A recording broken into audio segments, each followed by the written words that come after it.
My sister faked photos to frame me as a cheater and stole my inheritance. My parents cut me off and gave her the lake house.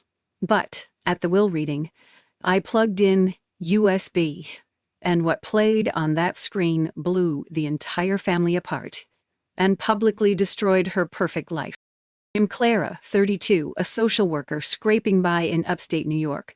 My life's not glamorous, long hours, messy cases, but I love it. It's real. My family, though, that's where things get complicated.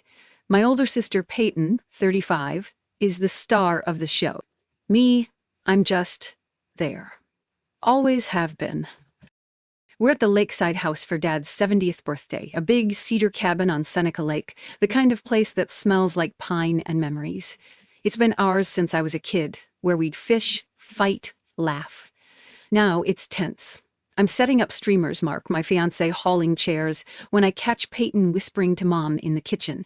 Their heads are close, voices low. Peyton shoots me a look. I shrug it off. She's always been dramatic. The party's fine. Dad's all smiles. Mom's buzzing. Peyton's telling stories about her latest client pitch. Everyone's laughing except me. I'm quiet, feeling like a guest in my own family. Mark squeezes my hand under the table, grounding me. He's solid like that. Works construction, doesn't say much, but he's always got my back. I try to focus on the cake, the candles, Dad blowing them out. But something's off. I can't place it. A few days later, I'm back at the house to help Mom sort Dad's old fishing gear. Peyton's there, scrolling her phone, barely lifting a finger. Typical. Mom's weird, though, distant. She keeps glancing at me, lips tight, like she's chewing on something she won't spit out. Finally, she pulls me into the living room, away from Peyton. My stomach twists. What's wrong? She crosses her arms. You know what you've done. Cheating on Mark, after everything we've taught you? I blink, my brain stuttering. Cheating? Mom, what are you talking about? She'll lie to me. Her eyes are hard, like she's already made up her mind.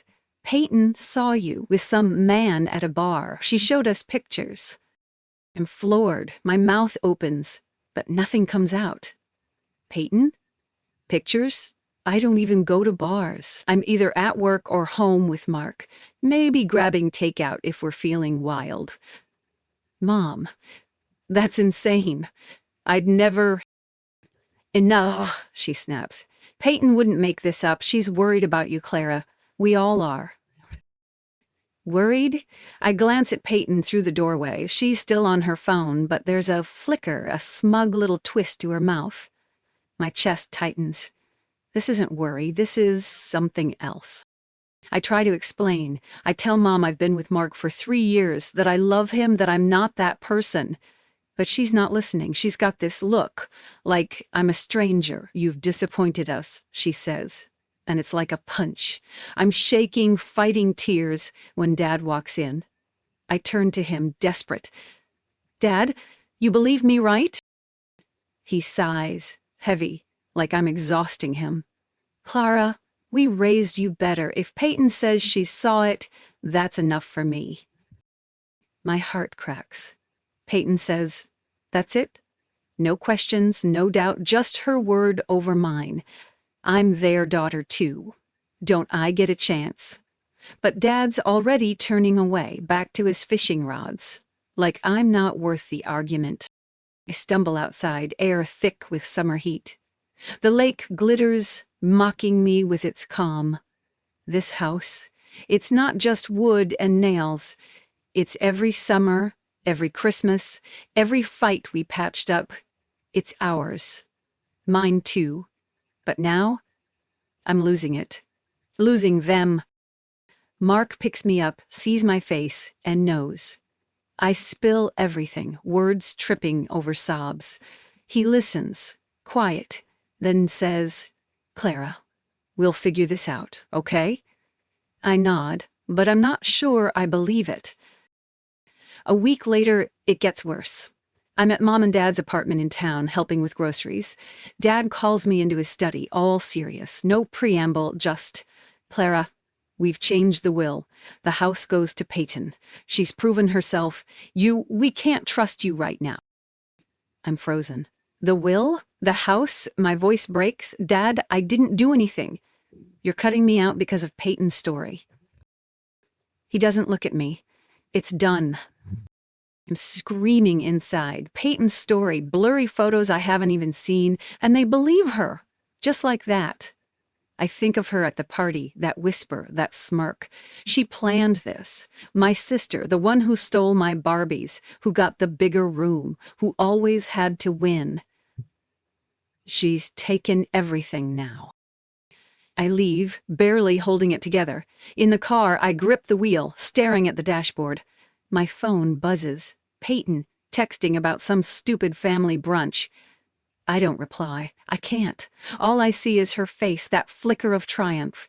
She's won, hasn't she? The house, Mom and Dad's love, the whole damn story. I'm nobody now, just the screw-up sister who broke their hearts. But then, something shifts. I'm hurt, yeah. Crushed. But I'm not done. I've spent my life fixing other people's messes. Kids with no one, families falling apart. I know how to fight for what's right. Peyton thinks she's got me beat, that I'll just roll over. She's wrong. I'm not letting her rewrite my life. Not without a fight. I take a breath, start the car. The lake house fades in my rear view, but it's not gone. Not yet. I don't know how, but I'm getting it back. I'm getting me back. I can't sleep. My brain's a hamster wheel, spinning Mom's words, cheating, disappointed, can't trust you. They burn, sharp and relentless. I lie there, staring at the ceiling, Mark's steady breathing beside me. He's been my rock, swearing he knows I'd never betray him. But it's not enough. The house, my family, it's slipping away, and I'm drowning in why. By morning, I'm a mess, chugging coffee, scrolling my phone like it'll spit out answers. I keep picturing her at the party, that sly glance. She's always been the favorite. Better grades, better job, better everything. But this is next level cruel. I need to know. We meet at a diner, all greasy counters and buzzing fluorescents. He's gruff, mid-40s, looks like he's seen too much. I spill the story, Peyton's lie, the photos, the will. He leans back, sizing me up. You sure you want to dig? He asks. I nod. I have to. Ethan gets to work, and I try to keep it together. Work's a blur, kids needing me, paperwork piling up. But my head's elsewhere. I'm replaying every fight with Peyton, every time she one-upped me. Like when we were teens and she borrowed my college savings for a car, promising to pay it back. She never did. Mom and Dad just shrugged. Peyton's Peyton, they'd say. I let it go then, not now. A week later, Ethan calls me to his office, a cramped room with stacks of files and a flickering laptop. Your sister's in deep, he says, sliding papers across the desk. Bank statements, credit card bills, hers. She's drowning in debt. Fancy dinners, designer clothes, a leased BMW she can't afford. Her perfect life? It's a house of cards. My stomach churns. The lakeside house, worth a fortune now, with the lake view, the land. She wants it all. I'm shaking, but Ethan's not done. He pulls up a folder. Digital dirt. Her evidence? Garbage. The photos she showed Mom and Dad? Blurry shots of a woman who could be anyone, taken at some dive bar I've never stepped foot in. Ethan traced the metadata, snapped on Peyton's phone. Edited to hell. The texts too, supposedly me flirting with some guy. Ethan hacked her cloud. Never sent. I stare at the screen, heart pounding. She set me up, I whisper. Ethan nods. Textbook. I'm furious, but there's more. Ethan plays a recording, his voice low, got this from a friend of hers, loose lips. It's Peyton, laughing, glass clinking like she's at a bar. Clara's done, she says. Mom and Dad bought it, hook, line, sinker. The house is mine. Her friend chuckles, asks if she feels bad. Peyton snorts. For her? Nah, she's too soft to fight me. The audio cuts soft. She thinks I'm weak? I leave Ethan's office, head spinning. The streets loud, cars honking, people rushing. But I'm stuck on her voice. Done. Mine. It's not just the house, it's years of her winning, me shrinking. Christmases where she got the big gifts, me the leftovers. Family dinners where her stories mattered, mine ignored. I thought it was just sibling crap, stuff you laugh about later. But no, she's been carving me out forever. Back home, I'm pacing, Mark watching me like I might snap. "What now?" he asks. I don't know. Part of me wants to storm Peyton's place, scream until she admits it. But that's what she expects, me losing it, proving I'm the mess she painted. I can't give her that.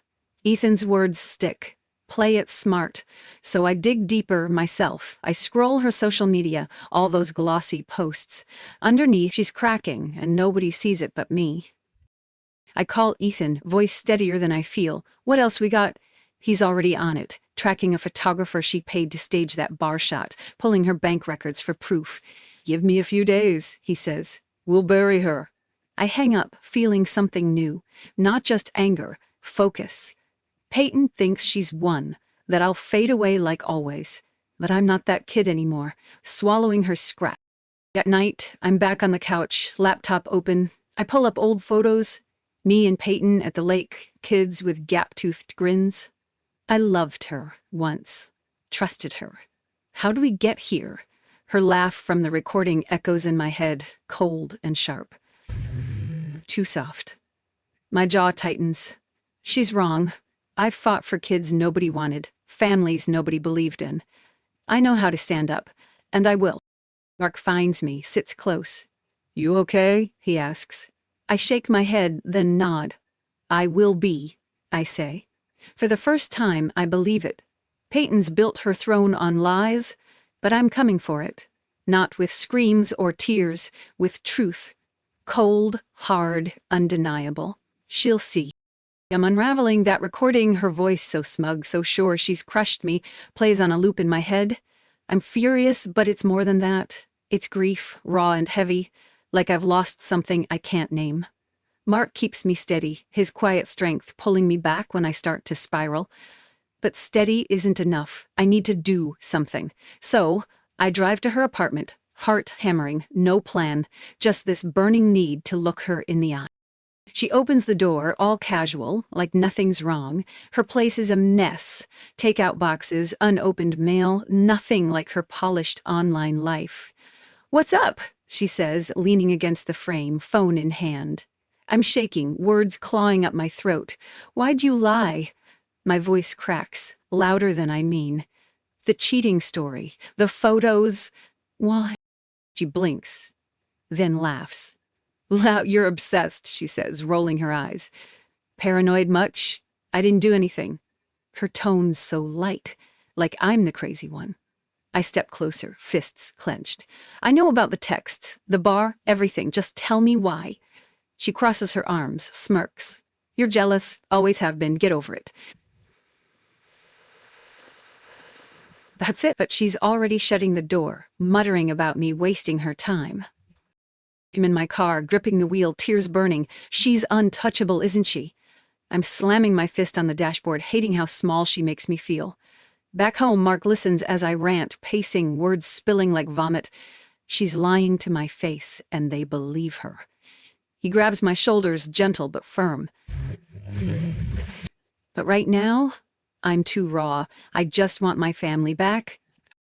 A few days later, it's worse. Mom's hosting a family dinner, some forced attempt at normal. I almost don't go, but Mark pushes me, says I need to face them. The dining room's suffocating, all clinking forks and fake smiles. Dad's quiet, poking at his roast. Mom's chatter feels like knives, every word about her perfect daughter cutting deeper. She's mid-sentence, praising some work thing when I can't hold it in. "Why don't you ask her about the photos?" I say, voice sharp. The table freezes. Mom's eyes narrow. "Not this again," she says, like I'm a kid throwing a tantrum. I push harder. "Ask her how she faked them. Ask why she's lying." She stands, chair scraping. "You're causing drama," she snaps. "Always so selfish." Selfish? I'm choking on the word. I look at Dad, begging for something, anything. He shakes his head, mutters, "Drop it, Clara. Drop it. Like I'm the problem. She's there across the table, playing victim, eyes glistening with fake tears.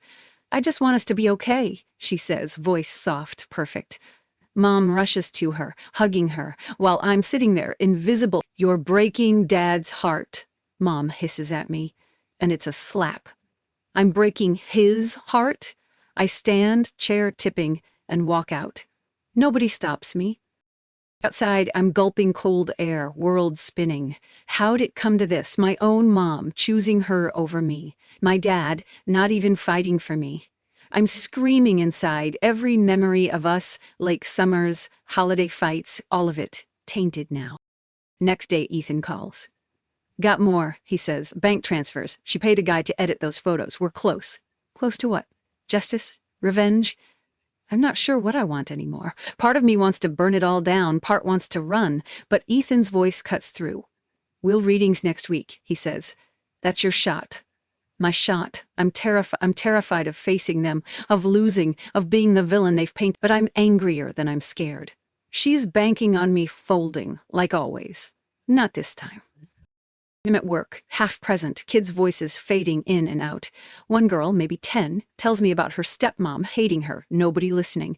I hug her, tell her she's enough.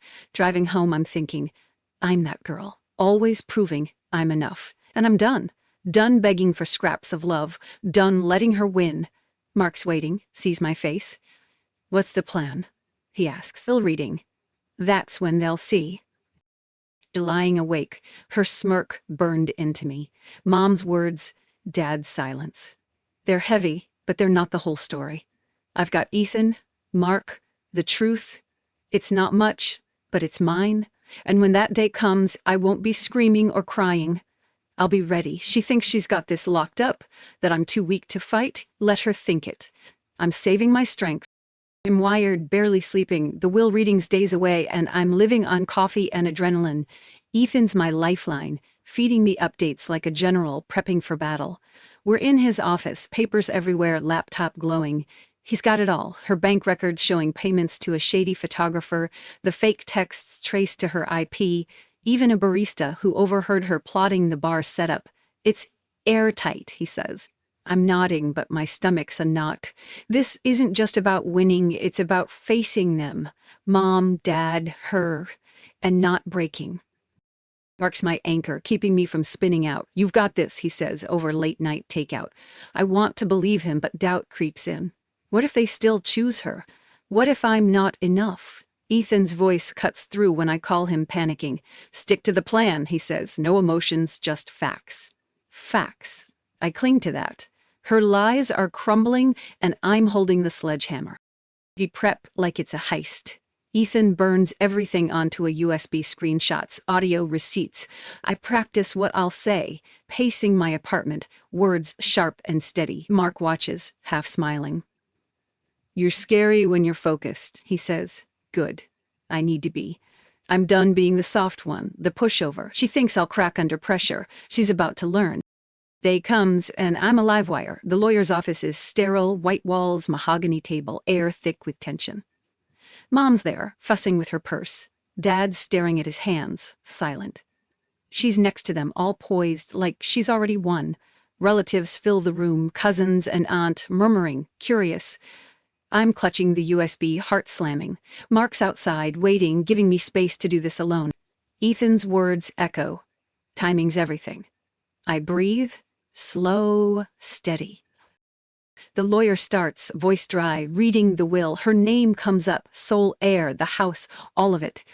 Smiles flicker across her face, quick, triumphant. Mom nods like it's only right. I'm burning, but I wait. The lawyer pauses, asks if anyone has objections. My hands up before I can overthink it. I do, I say, voice clear, louder than I feel. Eyes snap to me, Mom's sharp. Dad's confused, hers narrow. The lawyer raises a brow. Go on. I stand, leg steady, and plug the USB into my laptop. I have something you need to see. I'm calm, but inside I'm screaming. The screen lights up, projected on the wall. Her bank transfers, thousands to a guy named Vince, time-stamped weeks ago. Gasps ripple. I click next. The texts. her laptop's digital fingerprint all over them. These are fake, I say. She made it all up. The cheating, the photos, everything. Mom's shaking her head, muttering, "No, that's not." Why, cut her off with the next slide. The barista's signed statement, swearing she bragged about framing me. The room's buzzing now, relatives leaning forward. She's squirming, face pale.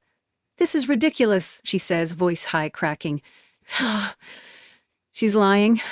I don't flinch. I play the recording, laugh, Claire laughing. Clara's done. The house is mine. Silence drops, heavy, suffocating. Mom's hand flies to her mouth. Dad's staring at the table, frozen. I keep going, voice steady, laying out every piece. How she edited the photos, paid for lies, planned it all to cut me out. The aunts whispering, cousins glaring at her.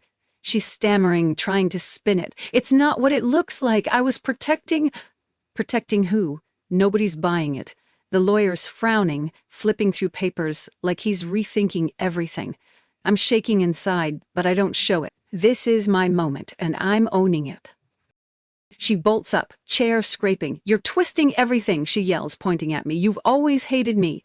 I meet her eyes, calm, cold. "You did this to yourself." She's unraveling, voice shrill, throwing out excuses. Nobody listens. The room's turned, her allies gone. Mom's crying softly, Dad's face blank, like he's seeing her for the first time. The lawyer clears his throat. "We'll need to review the will. Immediately." He grabs her bag, storms out, heels clicking, leaving silence behind. Relatives swarm me, asking questions, apologizing, but I'm numb. I did it. I showed them, but it's not joy. It's relief, mixed with something heavy. Mom tries to talk, voice shaky. "I didn't know," she says. I nod, but I can't look at her. Not yet. Dad's still, not moving, like he's aged a decade. I unplug the laptop, pack up, and walk out. Air hitting my face like... Outside, Mark's waiting, leaning on his truck. He sees me, smiles. "How'd it go?" I exhale, shaky. "It's done." He pulls me close, and for the first time in... I'm driving home, city lights blurring, her face flashes, panicked, cornered. I don't feel sorry for her, not after everything, but I wonder, for a second, what she's thinking now, alone with her mess. Then I let it go. This isn't about her anymore. It's about me, standing up, finally. The fight's not over, but I've drawn blood, and I'm ready for whatever's next. The dust settles, but it's not the clean ending I hoped for. The lawyer calls a few days later, voice clipped, saying the will's been revised. The house is split evenly now, half for me, half for her. "Fair," he says. I should feel victorious, but it's hollow. That house with its creaky porch and lake breeze doesn't feel like home anymore. It's a ghost of what we were, tainted by lies and silence. I sit with the news, heavy, Mark beside me, his hand on mine. "What do you want to do?" he asks. "I don't know, not yet." Mom tries calling, leaves voicemails, soft, stumbling apologies. "We were wrong," she says, voice cracking. Dad sends a text, short, stiff. "I'm sorry." I stare at the words, waiting for relief, but it doesn't come. They're sorry now, sure, after I dragged the truth into the light. Her? She's a shadow now. Word spreads fast, relatives talk, neighbors whisper.